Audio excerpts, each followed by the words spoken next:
We have our host with the most, the doer of all things, well known in the community. I know he has a lot of fans here tonight. So let's get things started with Brian B.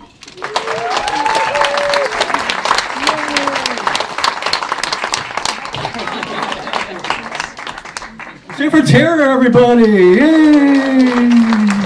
And give yourselves a round of applause for supporting live comedy and supporting Gilda's Club. Come on, give it up for yourselves. All right, this is our very first Cancer Survivor Showcase. So I appreciate you guys coming out. Yeah, woo, let's hear it for that. Yeah. Appreciate you coming out for that. I don't know how many of you know me or not, but I put this little show on Sunday nights called the Sunday Night Funnies. Clap if you've been to the Funnies before or heard of it. I've got to do some more Craigslist ads, I think. Yeah, but I do this show on Sunday nights. This fall will be its 15th year, and over 1,100 different comics have performed at the Sunday Night Funnies. I've had ages from like a 9-year-old girl to a guy in his 70s. I've had every nationality you can think of, every sexual preference. I've actually had a blind guy do the show, a quadriplegic guy have done the show, and unfortunately we've had people who've had cancer do the show. So I thought, why not put on a showcase of cancer survivors for Gilda's Club? And they liked the idea and they ran with it. So let's hear it for Gilda's Club for doing that. I myself am a cancer survivor. I had cancer started in the fall of 2010. I had a sore throat. It got worse and antibiotics weren't working. My doc sent me in to have a biopsy done, and that turned out to be cancerous. So then I went and had a PET scan done on November 5th of 2011. And I know the date because November 5th is my birthday. So I had a PET scan on my birthday. Who said God does not have a sense of humor? I don't know how many of you are familiar with PET scans or not, but it's like a giant donut standing on its side, and it has this table that rolls into the small middle of it. And not Freudian at all, but think of like a anal thermometer, okay? And you're the thermometer, okay? You're going in that little hole. Most PET scans are like 45 minutes to an hour because they were just doing my neck and head area where my cancer was. I was only in there a few minutes, and results came back, and it said I had a small mass on both sides of my throat as well as the back of my throat. And being the smart-ass comic I am, I said to my doctor, I said, well, if you would have done a full body PET scan, you would have found a 7-inch mass right about here. He had no sense of humor. So the cancer I had was called squamous cell carcinoma. And I mentioned that to a friend of mine, and he goes, I think that's what my dog has. Because he had this little wiener dog, a dachshund, and it had a growth underneath its tongue. And I go, well, maybe I'll get a second opinion and go to a vet, If anything, I'll get a flea bath, some treats, and maybe they'll rub my belly if I'm a good boy. Who's a good boy? Brian is. Yes, he is. Yes, he is. I'm drying out here. Excuse me. Okay, so squamous cell carcinoma. The plan was to start treatment the first of the year, January and February, radiation and chemo. And anybody who's ever had any medical work done, they got a lot of paperwork that I fill out. And they ask you, they go, who should we contact in case of emergency? And I said, well, doc, if it's an emergency, I want them to contact you. I don't want them contacting my family.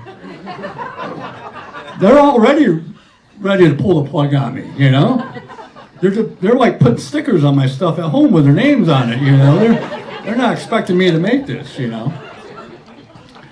So I had radiation, like a month worth of radiation, 5 days a week. And I was actually looking forward to the radiation because I'm a big superhero fan. Like the superhero movies. And like whenever somebody's exposed to radiation, a good thing happens. Like Bruce Banner becomes a Hulk, and he can just smash things. Spider-Man, he gets bit by a radioactive spider and he could climb walls and shoot goo out of his wrist, you know. So I thought, radiation, that's probably a good thing, right? I set the bar real low, too. I said, all I want to be able to do is get off my couch without my knees creaking and me going, ugh. So, yeah, that was 4 weeks of the radiation I had. Chemotherapy, too. I had chemo once a week for 4 months. Any cancer survivors out there? Let me ask. Anybody? Clap if you're a cancer survivor. Anybody go to Lemon Holton for their treatment? Okay. You had chemo? No chemo. No chemo. Anybody have chemo at Lemon Holton? Good guy back there. It's a big room that they have, and you got this little area, like an 8 by 10 area that you have a nice lazy boy chair and a chair if you have a visitor, and they give you warm blankets and you get your own little TV set, which is really nice, and they got the IV in you, and you're in there for a good period of time. Like my first day there, I was there for 8 hours and had 4 different chemotherapies. Yeah. After that, it was like most of an afternoon, and I had 1 chemo, but first day was pretty intense. But you have your own little area, you can watch TV, and take a nap if you want to. But you're so close to other people that I found out you can change their channels with your remote control. Yeah. So there's this old lady sitting across from me there, and she liked the Fox News, and she liked to turn it up loud. So what I would do is I'd change it over to BET, or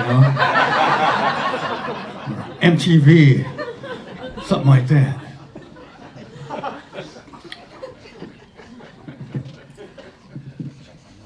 I still have chemo brain after 12 years.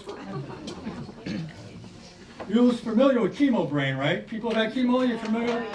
It's not like you're forgetting people's birthdays. It's when you go to Myers with no pants on, that's chemo brain.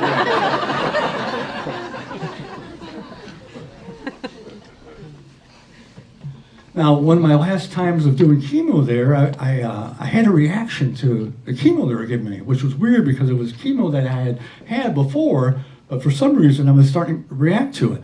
So I'm sitting in my chair, and I start to, shiver like I'm cold. So they threw another blanket on me, and I was starting to shake a little bit more, and they threw another blanket on me. And by then, I'm like this, and my teeth are chattering, and my legs are bouncing up and down. And I knew that things were getting bad because they put a partition around me, so the other patients couldn't see me die. And the nurses were standing at the end of my chair, and they're discussing whether to give me 5 milligrams of the steroid or 10 milligrams of the steroid. So in between chairs going, just give me the whole damn thing and whatever else you got. But I lived, so. Thank you. Now, before I started treatment, I had to get a feeding tube put in because I couldn't use my throat very well. And anybody ever have a feeding tube for anything at all? Now, what they do is you have a surgery, and they put a tube directly into your stomach, and they have a little hose that comes out, and you just take a syringe and you pump formula in there whenever you want to eat. And even though I was kind of eating on a regular basis, I went from 225 pounds to 150 pounds. I mean, you don't think I have an ass now? You should have seen me then. Indentation. I couldn't sit in a chair, I'd just slide right off,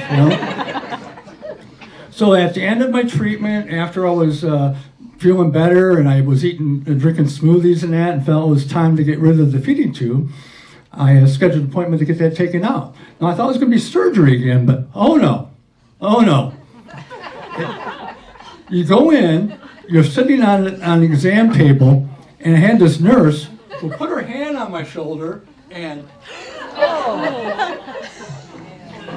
Now, guys, this is something you can relate to. Pretend you're a lawnmower, and your 7.5 inches there is the cord.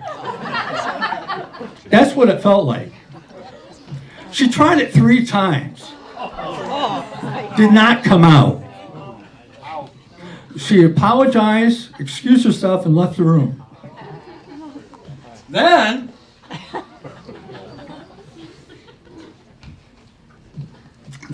she came back with the biggest nurse I've ever seen. I assume she was a nurse. She could have been an MMA fighter. And she had me get off the exam table and sit in a chair of arms. And then she says, I'm going to count to 3. And then she put her foot between my legs on the chair. And the last thing she said was, this is gonna hurt, baby. This is gonna hurt, baby. And then she goes, 1. You ever see the movie Alien? Pops out of the chest. That was me.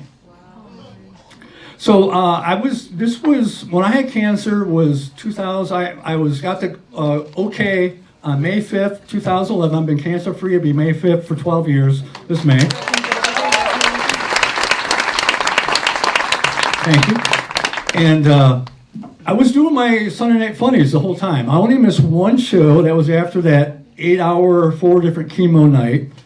But other than that, I was always there. I lost all my hair. Like I said, I got down to 150. I had radiation burns on my neck from the treatment there. But I didn't miss any shows after that first one. And I remember I was doing the opening for my show and just introduced the first comic that was going to come up. And I walked off the stage, and this lady comes up to me, and she goes, how much longer do you have?